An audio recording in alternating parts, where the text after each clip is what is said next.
2025 সাল আগমনের পর থেকে জানি না কেন শুধু খারাপ খারাপ খবরই আমাদের চোখের সামনে আসছে।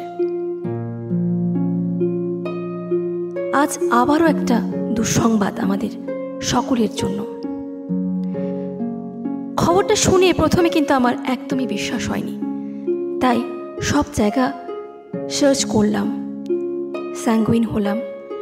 তারপরে বুঝতে পারলাম যে আজকের এই ঘটনাটি, দুঃসংবাদটি সত্য। আসলে এখন অনেক বাজারে ফেক খবরও ঘুরে বেড়ায়। আমি প্রথমত ভেবেছিলাম এটা যদি ফেক খবর হয় তাহলে হয়তো সবার মতো আমিও ভীষণ খুশি হতে পারতাম, কিন্তু না। আজ আমাদের ভারতবর্ষের বিখ্যাত গায়ক জুবিন গার্গ প্রয়াত হয়েছেন।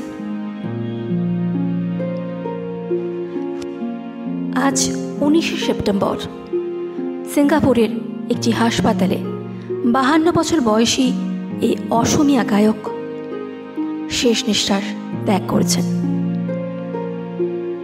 কিন্তু তার এই মৃত্যু কিভাবে হলো? এত কম বছর বয়সে কিভাবে তার মৃত্যু ঘটতে পারলো? সব থেকে খারাপ লাগছে এটা ভেবে যে কোনো অসুস্থতায় ওনার মৃত্যু হয়নি, একটি দুর্ঘটনায় কেড়ে নিল আমাদের প্রিয় এই গায়কের প্রাণ।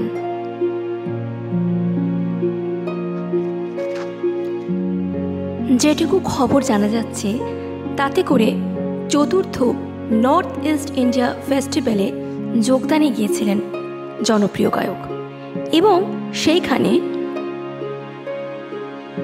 শুক্রবার থেকে শুরু হওয়া নর্থ ইস্ট ফেস্টিভ্যালে অংশ নিতে দ্বীপরাষ্ট্রটিতে ভ্রমণকারী এই শিল্পী প্যারাগ্লাইডিং সেশন করছিলেন, এবং প্যারাগ্লাইডিং সেশনের সময় আচমকা দুর্ঘটনায় উনি সমুদ্রে পড়ে যান এবং জ্ঞান হারিয়ে ফেলেন বলে জানা যায়।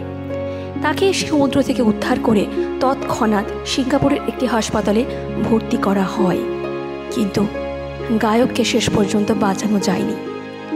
গায়ক সিঙ্গাপুর হাসপাতালেই শেষ নিঃশ্বাস ত্যাগ করেন।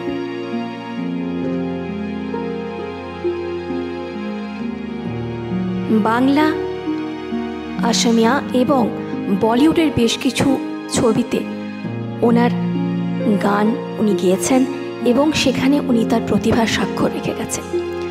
গ্যাংস্টার ছবিতে প্রীতম চক্রবর্তীর সুরে ওনার গান ইয়া আলী সারা ভারতবর্ষের যুবাকে মাতিয়ে দিয়েছিল। পুরো ভারতবর্ষের যুব সমাজ ওনার গানের ফ্যান হয়ে যায়, এবং ক্রমশ বলিউডের অনেক কাজ এরপরে তিনি করেছেন।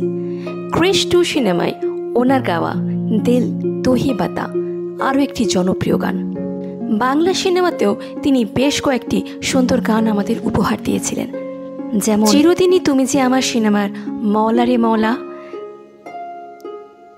পরাণ যায় জলিয়ারের চোখে চলে, প্রেমী সিনেমার ও বন্ধুরে, জানেমান সিনেমার তোমার আমার প্রেম।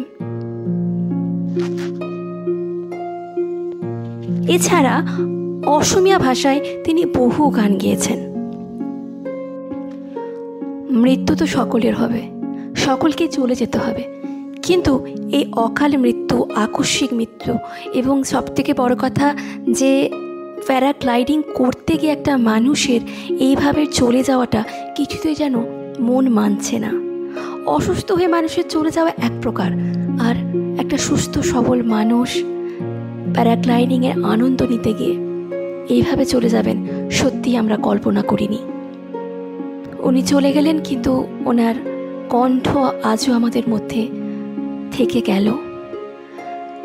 আজও মন খারাপ হলে আমরা ইয়া আলী শুনতে পারি বা চোখের জলে শুনতে পারি। চলে গেলেন শুধু গায়ক, রেখে গেলেন তার কণ্ঠ।